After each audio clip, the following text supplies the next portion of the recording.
Hey, hey, hey, I am back. It is our final panel conversation of the Beautypreneur series. Super excited about this one because I think that all of the conversations that we had are extremely important, but we have to figure out how we're going to deal with the reality that we are living through, and that is a global pandemic. And this conversation is going to be how we shift and move forward through a pandemic with what we do. It's hard to practice social distancing when we provide services like hair and makeup. So I have an amazing panel of women for you all today that are going to share some insight on what they are doing and how we change our mindsets and we go into the new landscape of what the beauty world looks like. So to start off our conversation, I'm going to bring on our moderator, Miss Darian. Hi. How are you today, darling? I'm doing pretty good today. I'm really excited. I feel like just knowing that I was going to be in conversation with so many amazing people today was like such a huge motivator for today, you know? So yes, girl. I'm still only wearing sweats from the waist down. I'm not even going front. Same. I think, you know, it's the pandemic outfit. So it's like, oh, I gotta only look decent from here up. So yeah, but this was still something for me to look forward to. Next in, I'm gonna bring in our panelists. I'm gonna bring in Miss Nicole Newland. How are you today? I'm good. How are you? Thank you so much. I'm good. Thank you so much for putting this together. I'm so excited to be here. This is amazing. Thank you. Yeah. Y'all gonna learn about Nikki and her, like she's a superhero as a hairstylist and as a registered nurse, and she does both right now. So she's really I'm just happy and elated to have her on this panel. Next I'm gonna bring in my good girlfriend Pekela. How are you today? Hi, I'm good. So good to see you guys. Perfect. And then last but certainly not least, someone who's been so instrumental in my career and my journey here, who has been a resource and an aid and someone that I could call and brainstorm with. And just, someone I know that always wants to share information, Miss Evie Johnson. Did you come? Okay, I'm finally in. I'm so sorry, y'all. Oh, there you go. Is this sorry, y'all. Oh, did I click? Oh, I'm sorry. I clicked the wrong person. Sorry. That's Ashunta. You came in on me as I was clicking. This is the tech world, y'all. In the middle of my panel, my computer crashed, but the summit was still going on, and I had a whole panic attack that everybody saw. But two people came on at once, Miss Evie Johnson and Miss Ashunta, who is our makeup extraordinaire, holding it down for the makeup community on this panel. I'm going to hop off, and I'm going to let Darian do what she does, and I am excited to have an insightful conversation and listen from behind the scenes. Yes, thank you. Thank you so much, Yene. First of all, hello to all of you. I am so excited to be in conversation, especially about community. Again, my name is Darian. I'm a reporter, and I specifically focus on beauty at the intersection of politics and pop culture. And so a lot of what I write and what I work on definitely surrounds community, and a lot of it Black women. So this conversation is something I'm thinking about all of the time, especially now. And I want to take a moment because I know how how beauty professionals are, especially with the work that you guys do. Again, sometimes way too humble, more humble than I think you should be. So I'm going to do these intros to make sure that everyone really can fully understand all of the amazing work that you all do. Starting with Ashunta. Ashunta Sherrif-Kendricks is an award-winning makeup artist whose career spans over 20 years.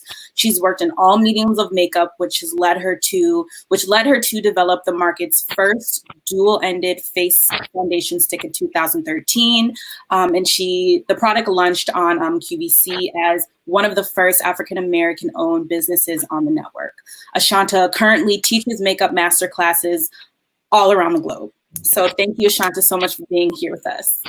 I'm just correct. It's Ashunta. Oh, yes. Thank you. I appreciate that.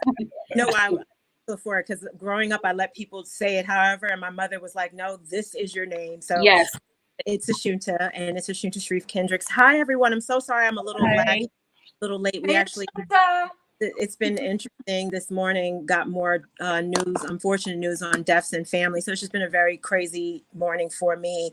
But thank you guys so much for having me. I'm very, very honored to be here. Yes, thank you for joining us.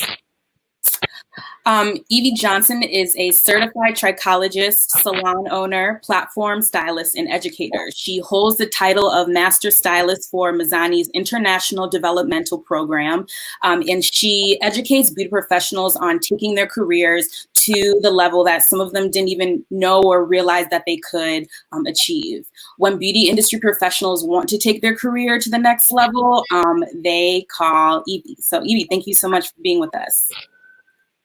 Thank you, Evie. Okay, so I'm unmuted now. Thank you. I was like, wait a minute, what's going on here? Hello, everyone, and thank you so much for having me on this panel. It's been great. I've been watching all day, and it's just been a great experience. Yes. Okay, I heard you say your name earlier, Pekela, but I really want to make sure. I feel like I'm still not pronouncing it right. Oh, you did so great. It's Pekela. It's Pekela. Okay. PK. I feel like people call you PK for short. I saw. Yeah, it's about 50-50. Okay. PK, yes. Okay. Well, for everybody out there, Pekela is a hairstylist, educator, salon owner, and founder of the extensions brand True and Beauty Hair. As a second-generation hairstylist, her passion and drive have propelled her to be amongst some of the industry's top innovators. Today, she serves as an artist and trust culture leader in the artistic direction for global beauty brands such as Revlon's Cream of Nature, L'Oreal's Mazzani, and core developmental texture arts and education curriculums for the world's largest beauty retailer, Ulta. So thank you so much for being with us. Thank you. Awesome. Pekela. That made me tired. Nicole Newland is a hairstylist with over 20 years of experience, and she's also a practicing registered nurse. She focuses on being a professional who excels at treating and styling all types of hair to best suit clients and clients' needs. Nicole has been featured in editorials such as Elle, Vogue, Essence Magazine. I believe everyone here has had their work featured definitely in media and within the press. And her clientele Nicole's clientele has included June Ambrose, Yvonne Orji, Simone Missick, Amanda Seales. And Nicole, I recently saw that you did Issa Rae's hair for the most recent Cosmopolitan magazine cover. Yes, I did. It was amazing. That was like such a profound moment. Thanks to Felicia. And it amazing. It was an amazing moment. Yeah, no, I can imagine. Yeah. And I think even just thinking about and kind of hitting that point, I feel like, and getting to the core of this conversation is thinking about the community, the conversations, the spirit around, either whether within a salon or being on set for something that you're creating. I think that sure, during this time, a lot of people have learned how to do like some simple styles or maintenance, or maybe they're learning how new things about their body, about their hair, nails, makeup that they never knew how to do before. I mean, me right now, I don't really know how to do way too much to my hair. So they're in these little braids that I've put together. But I think that still, even at the core is people, yeah, sure, they're learning how to do certain things. They're missing the experience of being in a salon. They're missing the experience of having their hair taken care of. They're missing the experience of just that conversation and that relationship that they build with a makeup artist or with a hair or with a hairstylist. And so I think that's really important to remember, even as we go through this. And I think the first question that I actually just would love to dive into for all of you is, a lot of you here own salons or businesses that have been affected by COVID. And I'd love to know first, kind of like what guidelines like your state has put into place. And then also when you would be able to reopen, and also what your plan is based off of all the information that you have and because I think that I think that we have been given a lot of confusing language at times, but a lot of this has been about, how can we take what we do know and apply that to our businesses. And Nicole, I would love to start with you. Okay. So I think right now during this pandemic that we're in, it's hard because now, we aren't, for myself, I'm a freelance artist, so I'm not at a hair salon. So most of the time I'm on set for, a photo shoot, or I'm at, a client's home or at their hotel, if they're visiting, or if I'm traveling to, wherever it is that I'm traveling to go and style them. So obviously it's hard to, most of the times we have the hairstylist and makeup artists working together, and most of the time we only have like an hour to execute certain things, or 2 hours, whatever the time may be. And we're right on top of the client, tag teaming and doing them together. So that's gonna be very different, when things get back to, some type of normalcy. Maybe, an hour for the hairstylist and maybe an hour for the makeup artist. So we're both not hovering over the client. Wearing face shields, wearing masks while we're working. So many different things are gonna have to come into play. Making sure that we aren't sick around the client, making sure that, if we are, that we reach out to our fellow, hairstylists or makeup artists, trying to, just to tag team and to help out whichever we can. But it'll definitely be different. It won't be the same anymore, at least for right now. Evie, what about for you? So for me, I do have a salon, and it's more so we have suites at the salon. And so what we're going to do is basically, when you come in, you'll be greeted by the receptionist. I have like all these sanitizer stations set up, ready to go. And you definitely have to stay in your cars until you get the text, via, Vagaro saying your appointment is ready. So as soon as they come in the salon, if they're not getting color, they go directly to the shampoo bowl to get shampoo right away. And then the client or guest leaves the bowl, go directly to the stylist room to be, styled or whatever there. Every appointment is to be booked 2 hours apart, and definitely a lot of information, documented information, like where they've been. I mean, so it's going to be a lot. And then they must wear masks. They must wear gloves. No mask, no service. But of course, we'll have some masks there to be, purchased if you don't have it, because there's no excuse. There's no such thing as, I left it at home, or I left it in my car. No, don't worry, baby. We got something there right for you. So you will be serviced with your mask. Also for us, the stylists at the salon, making sure they, keep their immune system up while we're home, building their immune system so they can, combat anything if it comes their way. And then, not to mention, they need to stay gloved up. They need to stay masked. We have shields and disposable capes. Towels stay in your room. They should be washed. Nobody should share.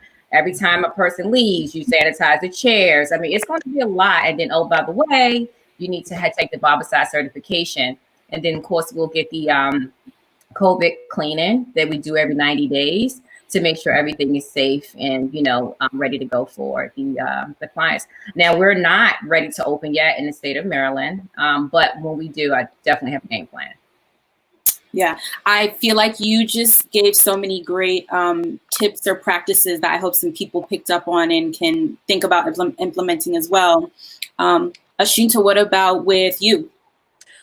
For me, I think I'm the only makeup artist in this group. And I also work TV and film, so totally different animal. But we just received union guidelines. I'm in Local 798, which is the Hair and Makeup Artist Union, IATSE. And the guidelines stated a lot of what Evie just stated for hair and makeup people and barbers.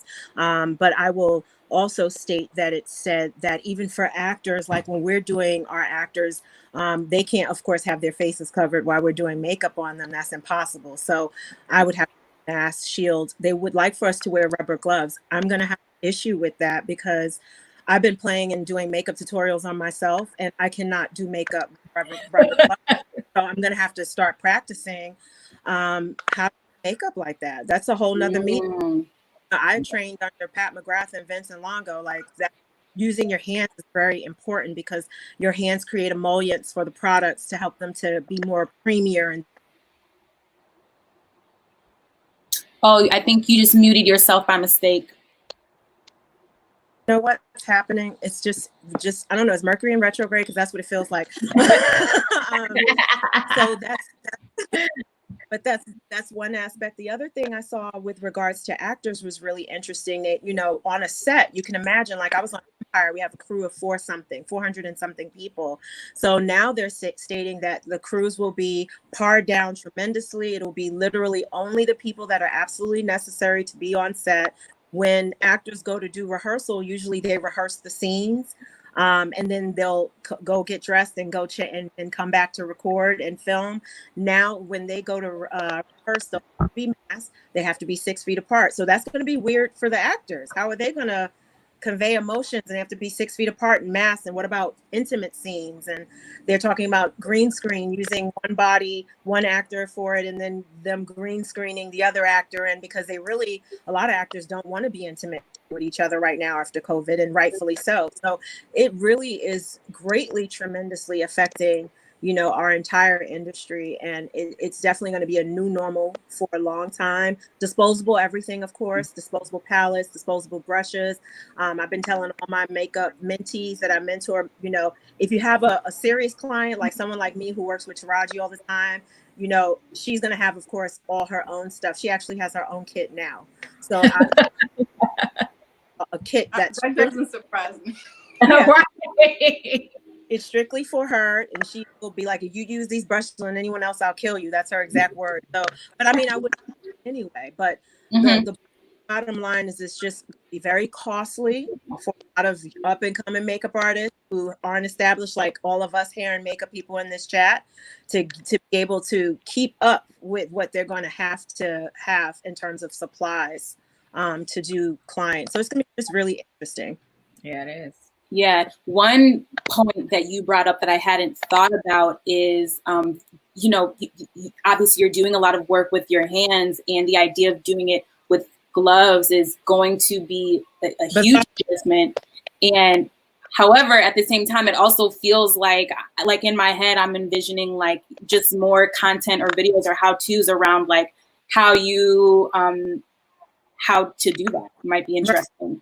I was even saying if someone is genius enough and has the resources to create skin-like gloves, because the thing with gloves and someone, I was in a live day doing a live talk with someone with Hype Hair actually, and we were talking about gloves, and someone said, well, use smaller sizes. Well, that doesn't work when you have fingernails, because your nails. So not only do you want me to change everything, I've got to cut my nails off too. No, that's not. But yeah, so if we can develop new gloves that feel like skin, that would be amazing, because everything that I've been doing with makeup, I can hold a brush and do foundation, blush, bronzer. Okay, so I don't want to make it seem like I can't do anything. But the things that I do use with hands, like skincare or, you know, like cream blushes or cream eyeshadows, things of that nature, that's where it's much more tough to do it with rubber gloves on. Yes. And PK, what about with you? What have you been thinking about? So, just like everybody all these ladies on the panel, I feel like the hybrid of each of them, because I am a salon owner, have, you know, contracts for art direction, and I have done celebrity work. So every single dynamic that's happening is going to affect me in some way. But the bigger issue versus beyond us just adapting to how we physically create this service, it really changes dynamics of the business model. And so I've had Salon PK here in Jacksonville for 15 years. And beyond the way it will affect us and how we service, it really changes the business model. And now we're going to have to restructure those members and how we even set up our businesses. So beyond the practices of old, the businesses of business models of old have basically been essentially put on their head. And so beyond the skill aesthetic, we have to get into the books and the numbers and how can this even practically be viable. That's the real work, because I don't think that we will lose our artistry. I think we are navigating waters as to how, once we are able to do fabulous, wonderful, dreamy makeup like Ashunta with gloves on, because if anybody can figure it out, she can. Mm-hmm. But that may take her a longer period of time, or take us so much longer to service a client to put all these protocols in place. So now, what does that business model and what does that scale, that scaling of revenue look like? Yeah, I think that's a really good point. And myself as a writer, I feel like I get a lot of emails around, people wanting press, people wanting coverage. And I feel that what I really like to remind people is that, like, your community are the people who really ordain you. Your community, word of mouth, and like the community that you can create is really at the foundation of your business. And I feel like that can also, it should be a good point when thinking about business model or just thinking about business moving forward. And one of the questions I have here has to do with intentional ways that beauty experts can reach out to existing clients just to ensure that relationship isn't strained post-quarantine. I was curious, if anyone has any thoughts on that. You can just take yourself off of mute. Yeah, Ashunta. I'm raising my hand like I'm in class. I actually just talked with T yesterday. I called Taraji T because we're like family, and we were literally, because once Empire ended, we were gearing do all these other projects. She has stuff going on. So I was actually moving to Los Angeles. Like it's a huge setback in so many different ways. I mean, I'm just overwhelmed, honestly. But we were talking about like how do we move forward with this, when things do lift. And she came up with some really great suggestions in terms of client comfortability. She said if someone like me and her, it's easy, because I was saying like, I just get tested, you get tested, and we find out we're negative and we're good. She was like, but what about the other more paranoid people, like who aren't as, don't have that trust built up? Like new clients, for example, like a lot of us get new clients through a referral, and that referral business, to speak to what Pekela said, is like, that may go out the window because now people will pray. So Taraji suggested, she said, well, maybe we can have like, she said something that states that we're COVID negative, no, it sounds so simple, but she was like something that states like almost like an official certification, like we are a COVID negative business, we're a COVID negative artist. I don't know how we would establish that, throughout the industry, out of just everybody getting tested and finding out. But what happens if you had COVID and you overcame it? Does that affect people, wanting to come? Will that still freak them out? Stigma. It reminds me a lot of HIV when it first hit us, in the 80s. And I'm 40. So anyway, I was just saying that just reminds me a lot. I would say this real quick, just to kind of add to it. I had suggested that maybe, clients, they're going to be very, skeptical in the beginning. So I was like, well, maybe, we as the artists, we can kind of have a little video, like a little, teaser where we have like, this is what we're doing. Like, let's take makeup artists, for example, show you, doing your thing and making sure that you sterilize. Salon setting, like take, Pekela and myself, who have a salon, like show the actual cleaning happening, the preparation you're taking, for the client, and have a video that lives on your site, whether it's your Instagram, whether it's your Facebook or whatever, so that guest or client knows when I go to her for the first time or for the second time, or if I haven't seen her in years, at least they took the precaution of doing it after every guest. So I say just make a little teaser, let everybody know what you're doing. Yeah, I agree. I think this is a great time to, really anchor into those existing relationships. Yeah. And it's really, it's really beneficial to nurture them. And they're, I don't want to say that, I don't think they'll be challenging to nurture, because the same way they, clients may feel skeptical at this moment, they aren't as likely to try someone new. So, had a decent foundation or a great foundation with them, then definitely you want to touch base with them and just sort of shore that up. and really make it about the person, not about the service. Don't just jump in about your hair, your makeup. Really see how they are doing, because many of them are experiencing anxiety, depression. Many of them are not working. Many of them have, lost people. I found out, someone that that we know, lost their father, their grandfather yesterday. So, beyond just, checking on our clients and shoring up our revenue, we want to make sure that they feel that we care about them. And once clients know that, and once they know that they really matter to you, you're going to be that person that they trust, because that connection is there. And I think that what Evie shared too, really, I think the new content, the new layer to content is beyond the aesthetic of here's the shot. That little behind the scenes of your care, your procedures is really going to add a value and another layer of trust to the way that you service your craft. Yeah.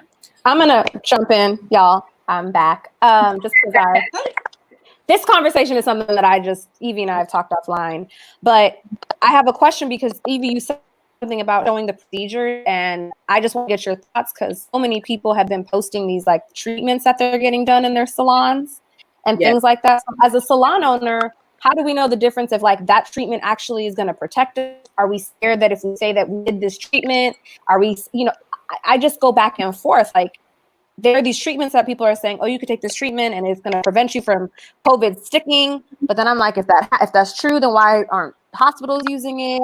So that's something that I just throw out there. Like, how do we know what actually is going to protect us? Are states giving, or should we go to state guidelines, CDC guidelines?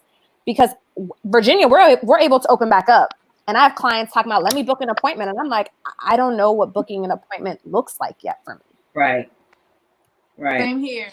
We just found out we can open. I literally, before we jumped on, I found out that, Florida salons can open, I believe that's Monday.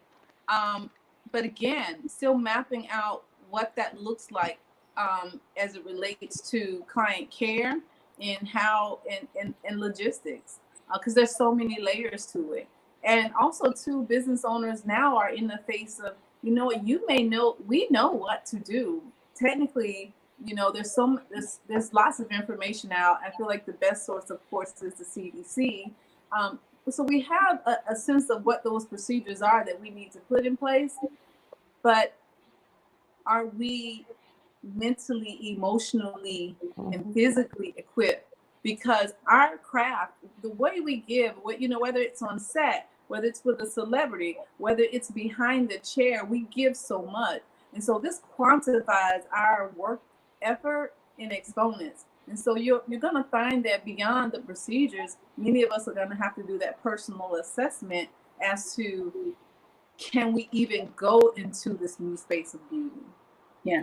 And I also think if you bring up a really great point just around information, right? What's true, what's false. People are making certain claims about whether it's medicinal or things that we can treatments that we can use in our hair. And Nicole, I would love to hear your perspective on that. Kind of just I think that sometimes people can make claims about what things and what certain products or ingredients can do in good faith, but there has to be some information and some research that's backed up by that too. So I would love to know your perspective on that. My perspective on, can you repeat that question? I'm sorry. Sure. Just a perspective on Yene's point, just around some information that she's been seeing shared around like treatments or things that you can do that can prevent COVID in some way. And I don't always feel like I guess I'm just curious to know your thoughts about that and the way that people share information, even if it's with a good spirit and goodwill. Okay. I think right now, in regards to treatments, I don't think, I know there isn't a cure for this that I can tell you.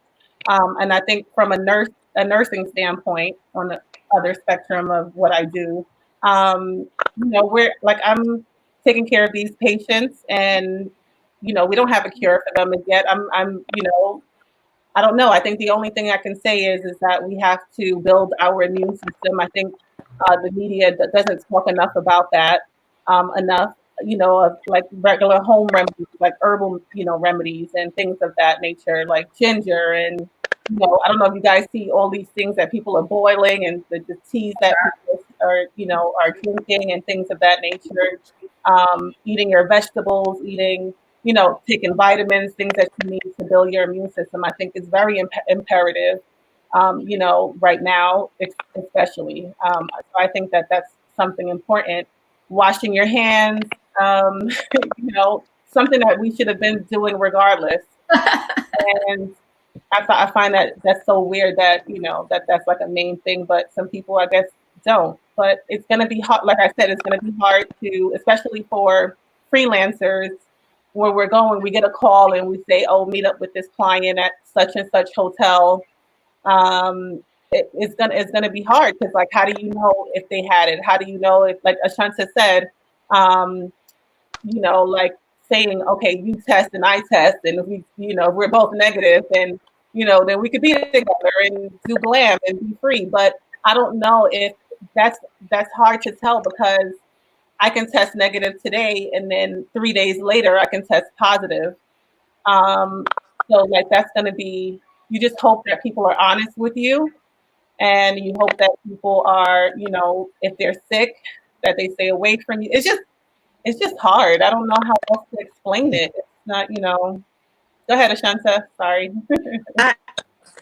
Sorry, I have something to say because, I was talking with my husband about this, and he, us being caregivers, because that's what the nature of our business is. We care for people, we're caregivers.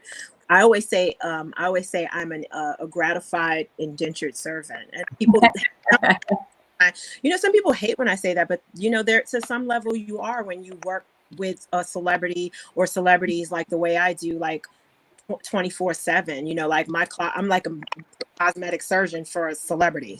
So my number's on speed dial. But my husband said it's not just about what Pekela was saying too, in terms of great service and being clean and all, but also about our health too. It's important. Absolutely. Because when you get sick, any of you guys get sick, and you guys have families, and you go home and give it to your husband, your kids, or your grandmother. So our personal health and space is just as valuable, because what we do for a living is a gift from God. We're using that gift to put on other people, and we can't diminish that gift too. So as much as we're giving a service, we have to also serve ourselves and make sure we're healthy, make sure our space is healthy. And I listen, how do you say your name? Yene? Is that the right way to say it? Yene. Yene. No, I just want to make sure I'm saying it correctly. She hit it right on the nail. I understand having some angst to open up, because it's not just about wanting to have God, about your own health too. What if that client isn't honest with you and is sick?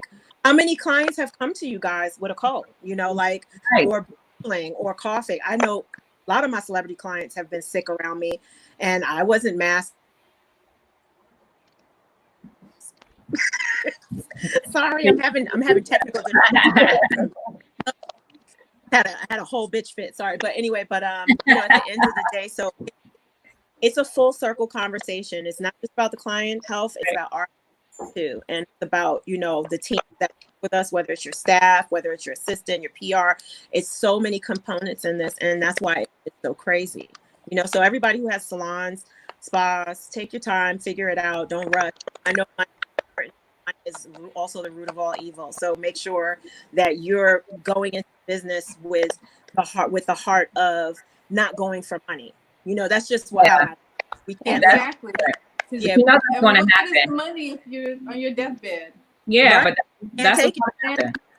And that's the thing. And I think there is some complacency too about let's get back to the money, because many of us, I'm not a spring chicken anymore, but you have lots of very young people who see that they feel like they're healthy, they feel like they can beat it, but it's not so much about like what it's just, can you beat it, but also you have the ability to spread that to your grandmother or someone around you. So it's really important to, and when I speak to the caveat of the business model, is because when you work there, it's going to help build in sort of the framework in which you're able to schedule these people out. And I'm speaking from a salon sense. You know, certainly on the freelance or celebrity, that's going to be based on trust and it's relational. But in a salon perspective, there, you know, you're going to have to build out that cost model to really predicate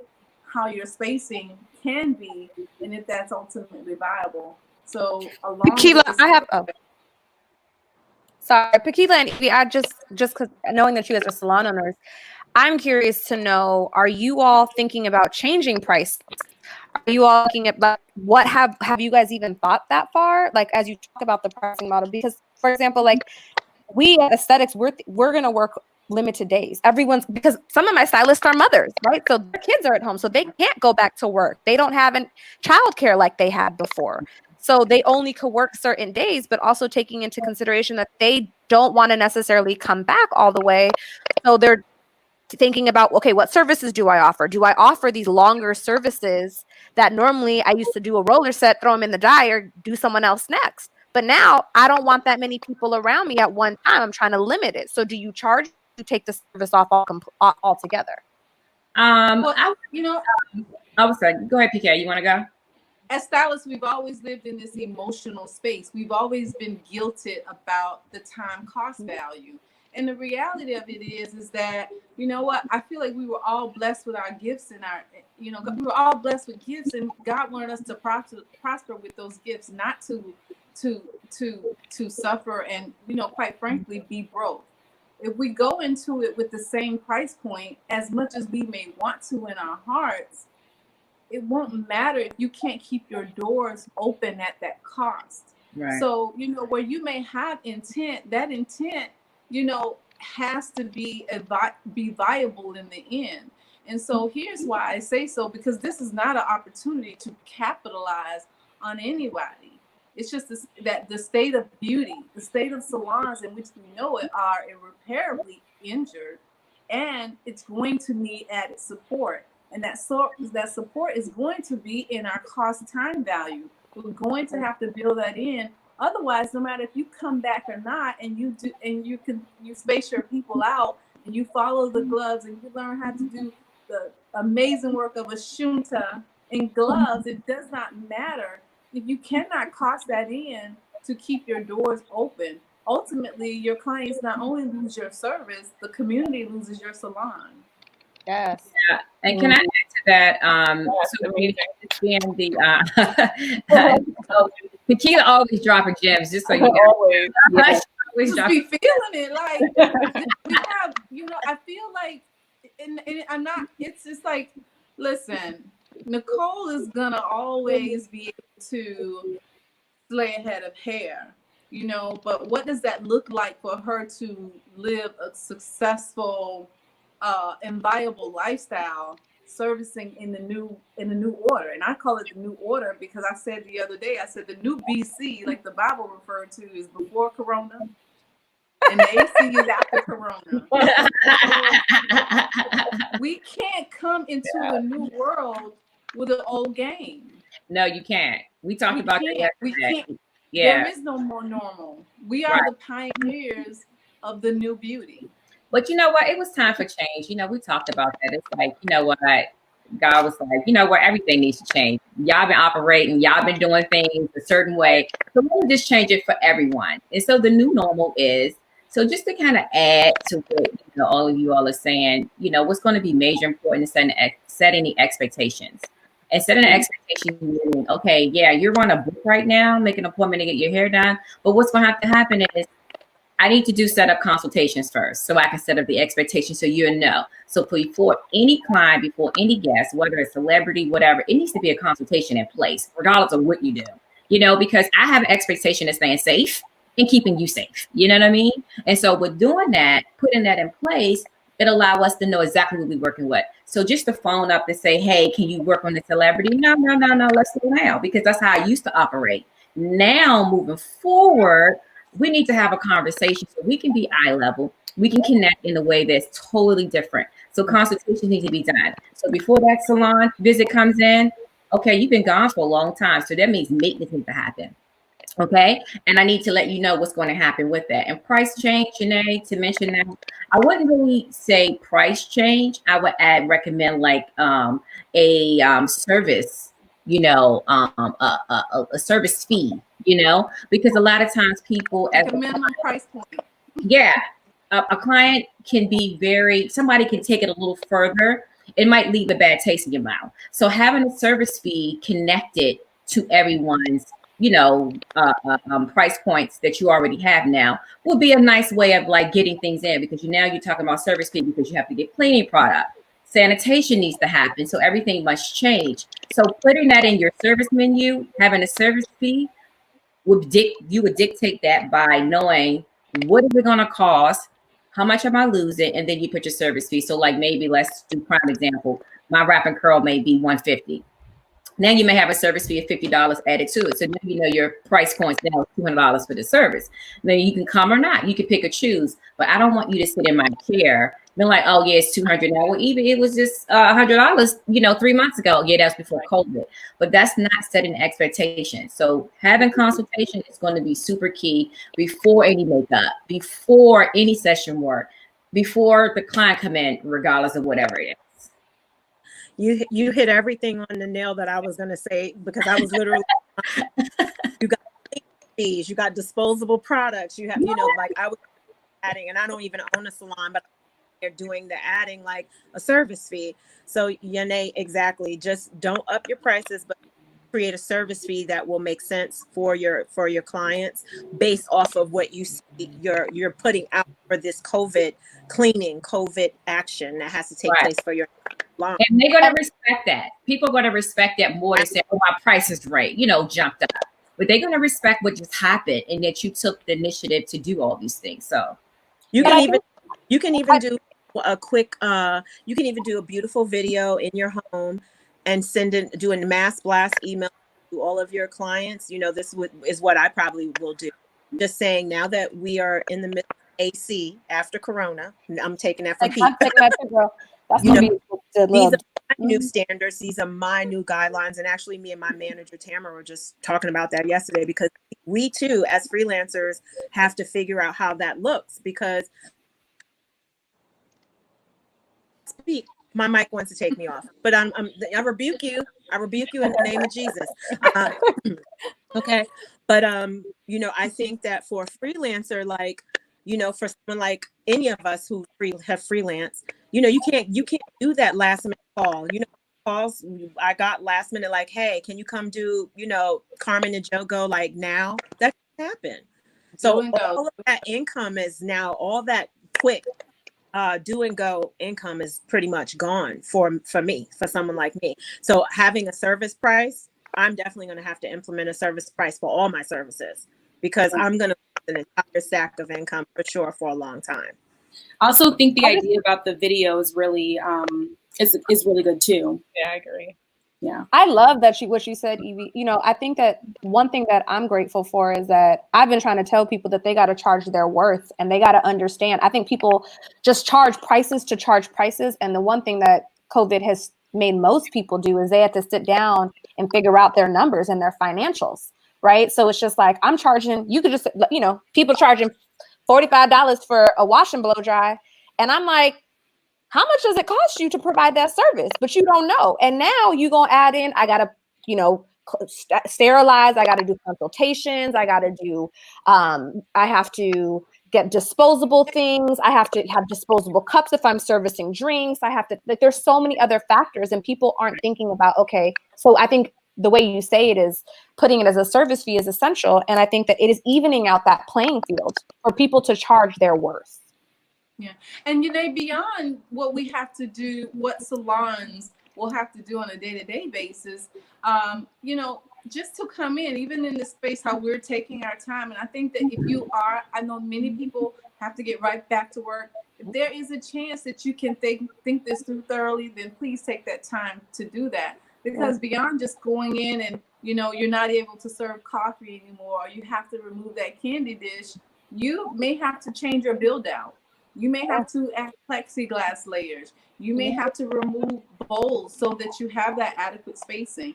You may have 10 chairs, and now you have to move stations out and rearrange things. So, you know, there could even be, in many cases, build out costs. You know, if you don't have a situation, if you're not in a suite, many people are in a suite, or if you don't have a suite situation, a suite situation like Evie, you know, if you have an open space salon, then there may be a build out cost to that as well. So there's so many parameters, so many dynamics that need to be weighed out. And that what I encourage stylists to do at this time is, yes, we're in a space where we can learn, and we're in a space of content, and everybody is coloring, and we were able to watch all of these videos on how we do our craft. What I want you to do right now is really believe in your skill and believe in your talent, and understand that that will be there. And this is the moment where we need to pair our gifts with the areas in which we're weak in. We really need to understand. We need to pair them with viability. We you know, it's like there's no, it's we take so much pride in being the starving artist.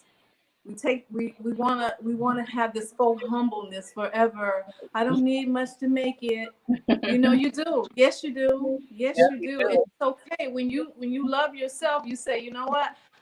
I want to do this at my highest good, and I want the things around me to serve me in my highest good. And so this is a moment I feel like, you know, just stop if you can. Put your numbers on paper. Think about what you made in the past. What do you need to make? If that was 8 people a day, what does that look like at 4 people a day? How much will your build out cost? How much will your cleaning cost? You know, you might have gone in and done that cleaning once a week to save money, but if you now have to work 7 days a week just to space out your clients, or you have to have extended days just to keep those clients within the ranges of social distancing, you may have to bring in just for the physical well-being, you may have to bring in a cleaning crew. I actually think that each business, especially if you have a salon, you should factor that in, because you need a deeper level of cleaning.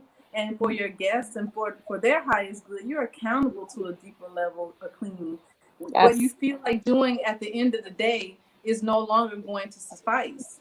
Everything has leveled up, and we are now in a new phase that beauty, especially as it relates to professional beauty behind the chair, it is a luxury. It is a luxury, and we need to encompass that and really create that value experience from every level. But it starts on paper. One other point I just wanted to bring up before we go to questions is, I know that there are a lot of people watching who own businesses or have teams or people who they manage and who they're in charge of. And I wanted to know from all of you, are there any resources that you guys have found that are for business owners, beauty business owners, that you have been able to use to support team members if you've had to furlough your staff for the mandatory shutdowns? Okay, can you ask that again? Sure. I said, are there any resources that beauty business owners can use to support their teams as they've now had to furlough staff? Is there anything that you guys have used or seen that has just helped help your staff right now? Yeah, I did far as 2 ways.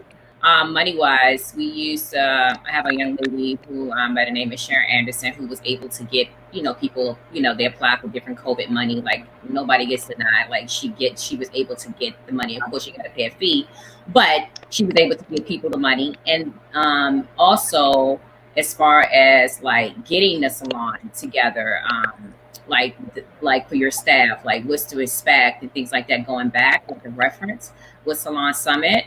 And which is what I sent you earlier, Yene. Yeah, I'm gonna send that out.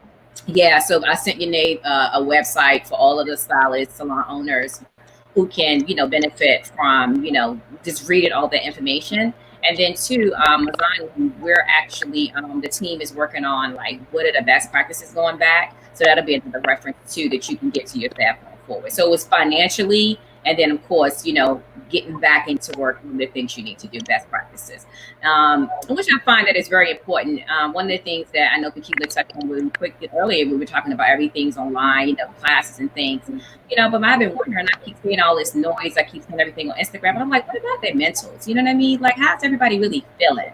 You know, everybody's not really happy this is going on. You know, some people needed a break. Some people didn't need a break. You know, some people like Pekela and I talked for like an hour yesterday. We were like, people wasn't as busy as us. So, you know, her and I was like, yes, thank God we have a break. Some other people wasn't as busy. So it's like, you know, their money is affected. You know, everybody didn't plan the way, you know, everybody didn't plan in a way to, you know, for cushions and things like that. So their mental is not the same. Everybody's not homeschooling. You know what I mean? So what things are we putting in place for those, you know, that need that? Everybody don't want to cut and color all the time. You know what I'm saying? Everybody don't want, it's like Pekela said, everybody's like, okay, everybody get their doll babies out, everybody get their paintbrushes out, and everybody start working on things. Like, that's not the way you do things. You know what I mean? Like, what about your mental? Because it starts from here first and it trickles down. I want to speak on that because that's right up my girl's alley. So Taraji has an organization called the Boris Lawrence Henson Foundation, and this is a shameless plug, but it's true. She's offering mental health services for free for people, first responders, but anyone who's in need of mental health right now during COVID. Like what he's saying is right on point. You know, for someone like me who works 365 days a day, this is a great break. You know, another thing I want to add to that is New Voices New Voices. Basically, I saw an email from them where they had on an application, which is basically founded by Shea Moisture's owner, Richard. How can I say his last name? But anyway, Richard owns it. He owns Shea Moisture, and he launched. Yes, thank you. He launched an initiative that Black women who. Mike messing with you, girl. Because I'm about to say, it's just technology on my end. I don't know, Chicago. But you guys can I'll send you that as well, Yene, the information for female Black-owned businesses. There's some initiative there in terms of some financial support when people apply for it. That's another service, you know, that helpful to other people. Another thing that I've been telling a lot of artists is, you know, you didn't save before, start saving now. I have an app called Digi. Okay, I don't know if anyone knows about Digi. Yeah. I mean, so I've been saving with Digi now for probably since the app maybe started, maybe about a year and change. And I always tell people I should show them like how it works for me. It works off of algorithms, so it basically takes money from your account once you've signed it up, and you don't even miss it. And literally in about a year, I've saved like almost like $80,000. Seriously, because it just literally money from your account based on, and it goes off of your finances. It goes off of what you're putting in your account. But it's a great way to like mentally just pull that money away and put it away. And you can save rainy day. You can make a retirement plan. You can create whatever kind of savings plan you want. But I think that with traditional savings in a bank, it's very hard sometimes for people to really save that money because it's too expensive. And something like Digicoin is not as accessible. Once that money is in there, you've got to like go through a process, not that long, 5 to 7 days, but sometimes, you know, things change in a matter of a few days. You may not need that money. So it's been great for me. So I definitely want to suggest that to artists that are. Again? Is that Digicoin? Digi. I'll send that to Yene as well. And I'll just basically send that out. That's amazing. That's amazing. I love that. I love it. That's the other thing. One thing I will talk about is, and this isn't like a shameless plug, but one of the biggest things for those of you who followed me know that I have a virtual business coaching program because I feel like this is the thing. Like, I am so fortunate, and I share this story that in 2015, like a tragedy in the sense, not tragedy, like I was in a car accident, totaled my car, was in a neck and knee brace, and I had lost everything financially. I was out for 2 months in December and January, which were the busiest months for me, like through the holidays. And so it took me hitting rock bottom for me to understand the importance of savings. And I feel like right now, the universe is making all of us reset, and it's making all of us aware that we could live minimally. It's making us learn that we could live minimally. And so figuring out, understanding the importance of financial literacy, understanding the importance of our finances as business owners, whether you are a salon suite, freelance stylist, it doesn't matter. You are your own business, and you have to have a better idea of your finances, and you have to think about worst case scenarios because we're living through it right now.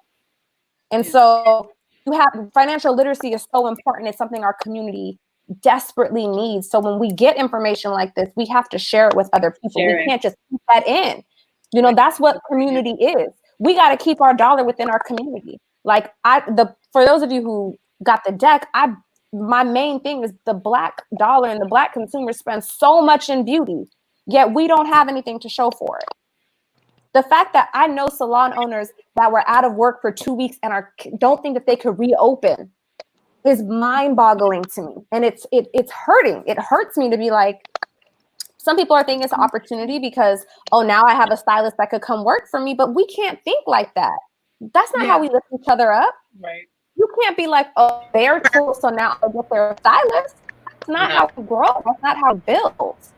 You know, and it is about preparing for that rainy day, you know, and you have to do that personally. And as a business owner, you know, for me, I made the call to close the salon prior to the state, because at that time I was from San Francisco to LA to New York, and I got home whole and healthy and grateful. But I realized how busy it was here in our salon, and it terrified me. I'm like, this thing is coming, and we need to shut down. And so I was certainly able to support my team for a number of weeks to give them time to allow for other resources to come in. And so, had the business not been prepared to, you know, keep the staff or keep the team afloat, at least for, you know, a decent number of weeks until other resources came in. But what I can share is that there is a great resource for hairstylists as well as salon owners, and it's called Summit. So that's another link that I will forward to you, Yene, that I think will be very helpful for a number of resources for individual hairstylists as well as a salon owner. And beyond, you know, the financial aspect of, can stylists, you know, as I shared, many stylists are facing, can they come back financially, and can they come back mentally as well? Mm-hmm. Yeah.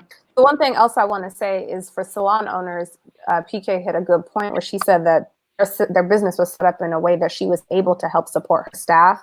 I know that there's a lot of people, and I'm not going to tell y'all what to do with your coins, but remember the importance of community. And I'll just share this, and it's not to boast, but I've made the decision, like I run payroll, I got PPP, and not everybody at my salon is on payroll, right? My structure is very unique.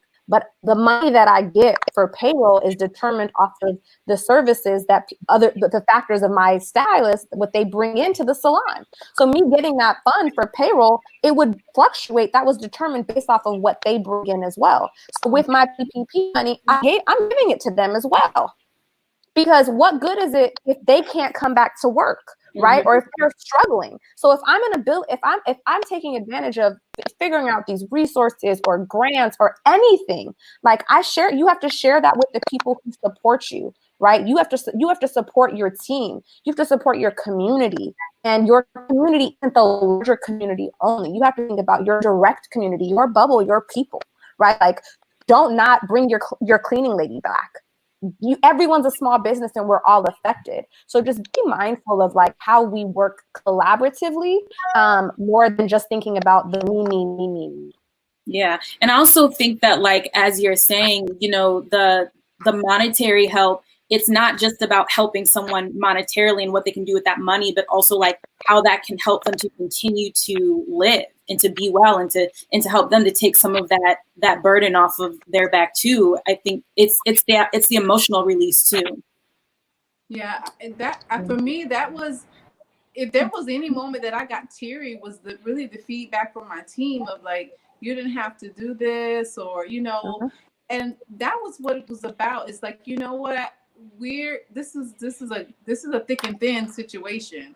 It's not like, hey, we're closed, I'm good, I hope y'all saved your money. You know, as a leader, that's not the position you take. And so you do, it is, like I say, heavy is the head that wears the crown. It's not about walking around in your jewels. It's making that tough call. It's carrying the burden on your back. Right. It's thinking about everybody. There's so many things that would have been just so easy if it was just me. Like, listen, I can be very disciplined, and I have been. So, you know, you could just peace out and like, I hope y'all figure that out. But that's not what it's about, and that's not what has made really my career in this industry happy and whole. It's about the people around you, and they're gonna remember if you were there for them, or if you left them high and dry. You're always going to answer for that. And I would add to that too. This is not the opportunity, because I'm seeing, of course, stuff on Instagram and Facebook and stuff. This is not the time to do the spanking on the hands. You know what I mean? Like, some people say, okay, so some of us didn't do certain things. Okay, so it's my past don't have nothing to say to my future. You feel what I'm saying? So therefore, moving forward, this is what I need to do. So let's have these conversations like this. Let's create these platforms, because we as artists, we're very flashy sometimes. We can spend money because we can make it so quick. But here's what I want to say. We have to put ourselves in a position to make residual income. It's a must. If you ain't learned that by now, you have to have multiple streams. We can't just, because we have to show up our money physically. You know what I mean? Like, I can't get paid for this job unless I'm here. I can't get paid because we artists and we use our hands. Let's not solely rely on this. Let's use this time. If we're resetting, here's the time to think. Let's reset with this. So when we move forward for a pandemic like this, we'll be prepared. But don't spank each other on the hand. So what I did say, okay, right. Forgive me. You know what I mean? Right. But give me the information that I need to move forward. And that's why I haven't really been saying too much of anything. Like Pekela and I talk all the time. It's like we just chilling. If it ain't really talking about finances or about people getting more money, or helping them get more money in their households, I really don't want to talk about it. I don't really want to do all this. I do that. But here's the time we need to have a conversation. Let's plug in how we can get better with our finances, because one thing that I feel like we miss in beauty school and when we get our license is the ability, because we're so artistic. What about the saving component? What about the stock component? What about the investment component? We really don't get that unless we around those like-minded people who invest and they teach us. But this is something that should be part of our job and our license. You can't renew unless you saved a certain amount. You can't do this. CU hours shouldn't just be about education. It should be about finances as well. Because I really feel like we missed the buck a lot with that. So a lot of that I feel like is cultural incompetence. It is because of what let's just put it out there. We're 500 years post-slavery, so I say we're in post-traumatic slavery disorder. That's what I call it, and that's facts. Us as Black people, as a culture, financial literacy is not what we're taught. We don't see it from our parents. Our parents usually saving to get something, and then once they get something, they spend it, and then the saving starts all again. So that's how I was taught to save, and that's really not what saving. Right? Savings is to be saved, period. Not just to buy on a sofa or buy on a fur coat or saving up for those. We have a layaway mentality, and that's not our fault. It's been placed on us. Layaway mentality. Yes, and guess what? I bet you one thing. What kills me though is that everybody talk about the latest bag, the latest this, the latest shoe, the latest designer. And right now, I wonder if we're having that conversation. You know what I'm saying? Or can we resell all that stuff? We're so flashy at times, which kills me. I'm like, okay, if you want to buy this bag, when you have this much in your bank account saved 10 times, you know what I'm saying? Like, this do you got as much in your wallet as how much the bag cost you? It's really we laying it away because we like to make payments on it, but we should definitely reset and think about it different. I'm so big on finances, so big. It's gonna make me lose my mind. But when I found this out, when you do some history, do you know that when we were slaves, white slave masters would dress us up and showcase us off and bring us? That's what Sunday's best is really about. You guys know that, right? So you bring out Sunday's best. You bring out your slave on Sunday to church, fully dressed to the nines. So when you really understand why we're like that, that's been placed in us to be flashy, to be like, I got the most. And then of course the crab in the barrel mentality, that's all been placed in us. So I won't even go deep into that because that's just who I am as a person. But we gotta get on the call after, right? we can keep going. I'll go for that on that. But I do want to say it's really more like what we're doing now, making sure that we make these moments of connection offline. Because one thing I can say is, like, I talk to Evie so much, and you guys, we rarely talk about hair. We rarely talk about shoes. we rarely talk about bags. I mean, like ever. It's like business. It's like that's how we, it's love and support and, mental encouragement, because we have that mental fatigue cycle that we end up on. But it's really like empowering each other in the areas in which we need to stay conscious of. And I feel like, our gift is always in front of us. And so we have to be disciplined to be conscious of those other areas. And Evie is one of those people who, helps me stay accountable in that area. And I think, sometimes we have to find that accountability partner, that says, okay, you know what, I said that this month I was going to do this, this, and this, and before the year is out, who's that person that's going to be like, okay, you over there acting like a foot dragger. I have a question. You need somebody to. I think that what we need to understand and realize is that we're more than just our work, right? At the end of the day, we're more like yes, we're hairstylists, we're makeup artists, we're businesswomen, but we're individuals as well, and we're our character speaks a lot about how we are as individuals and as women, and I just wanted to say that. I just want to also bring up the fact that I think for me, going back to the financial literacy component, and I'm gonna just call it as I know it. Financial literacy is not something that the Black community we're taught. It's just we're not aware of it. And then I think women entrepreneurs, we struggle more because people don't want to help us. So I think it's so interesting because I felt like so many people with this, when there were these like resources that came available, freelance artists are probably a different ballgame, but hair salon owners, makeup artists, there's so many of us that are cash and carry businesses, and we don't claim everything on taxes, right? And we're just like, nope, I'm not going to pay taxes. I don't pay taxes. I don't pay taxes. I don't pay taxes. But now you want to be like, ain't nobody helping us out. Where do you think the money's going to help you out? Yeah, and you're right. There has to be mutual accountability. And then going back to like the payroll protection program, our salon ultimately did get payroll protection program, and it is because we had up-to-date accounting. Now we missed that first cycle because we know the swamp drained it. But girl, me and you both, we both got the second cycle. The second cycle, we were right up in queue, and it's honestly because I don't sit and have a stack of papers to figure out what Salon PK is doing. That is a part of my overhead. I don't do my own accounting. It's too much. There are too many. The laws change. There's so much that has to be done quarterly. You have to do things, your annual reports. You need accounting. And so we just need to, beyond elevate our craft and our skill set, we really, really have to elevate our business practices, because I did find, the ones who were able to get, now that we're, had to rely on or have federal aid, were the people who had all of their books done. And so that happens with, building that in.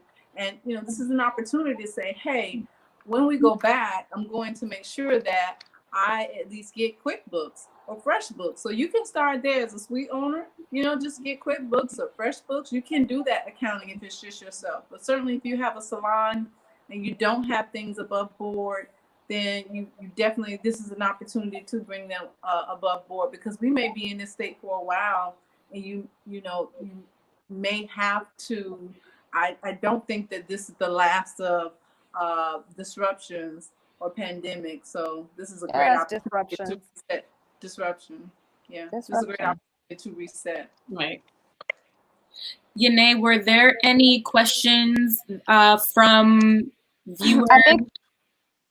I think everything kind of was covered. If anybody wants to drop anything in the questions, everyone is loving it. I just want to, I guess, kind of close this day out, by this panel out, and then I'm gonna just drop some knowledge on y'all about some other events that are happening, more resources, because I'm about community. So people are like, oh, you gonna promote someone else's event? Absolutely. It's information that we all need. We should take all the good information.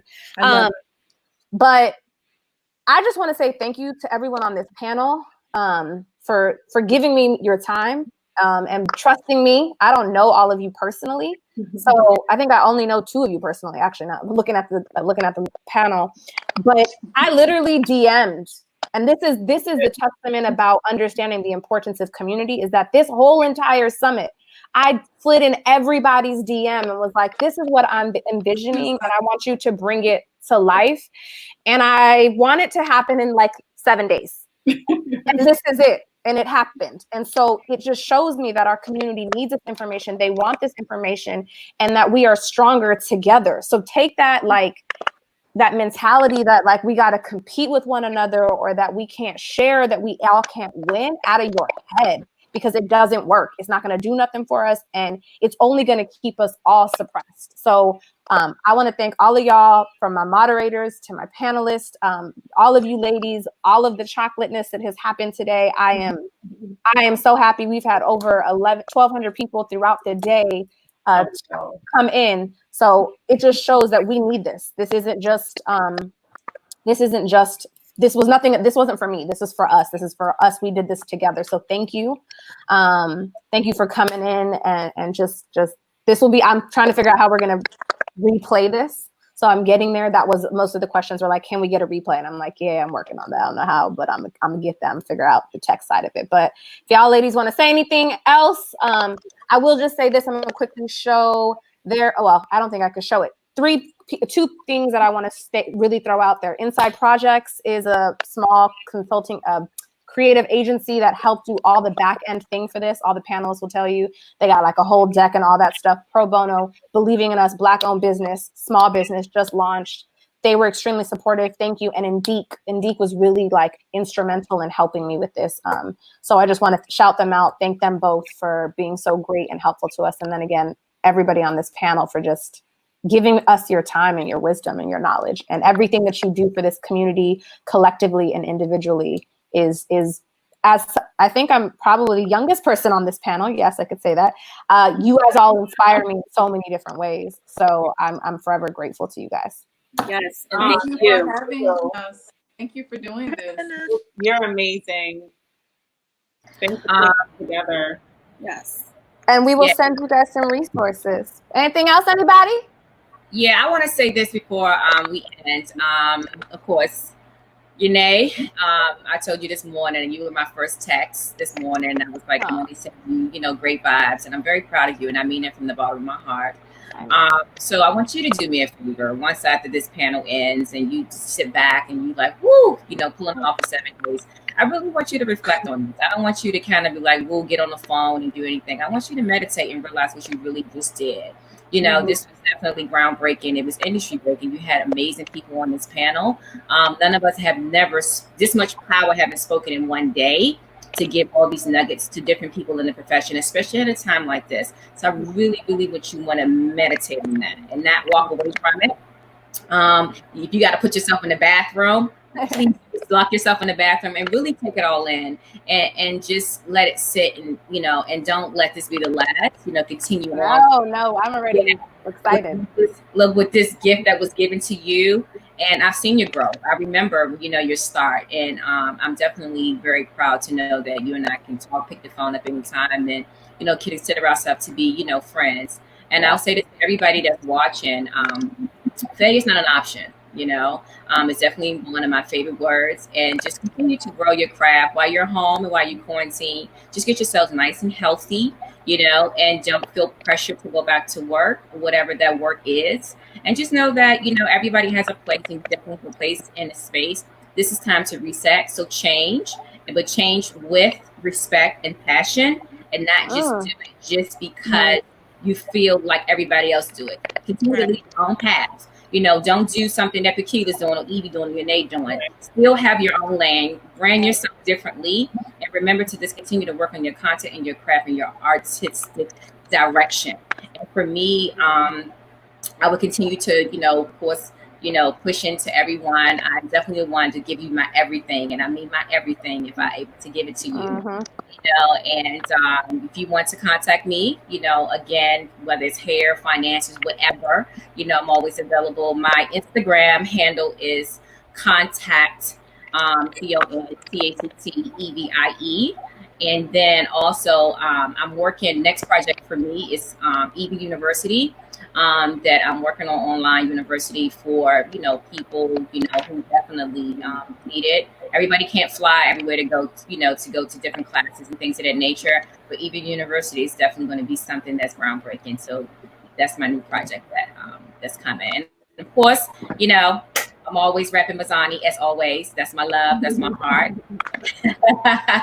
And thank you all for having me, Renee. But definitely reflect on that. And you beautiful ladies that is on this panel, it's been an experience. Of course, I haven't, met all of you, but I feel like we are sisters, for right now, and we have connected in so many different ways. And let's continue to bless our industry. Yes. Yes, it's amazing, Evie. Thank you. All righty, ladies.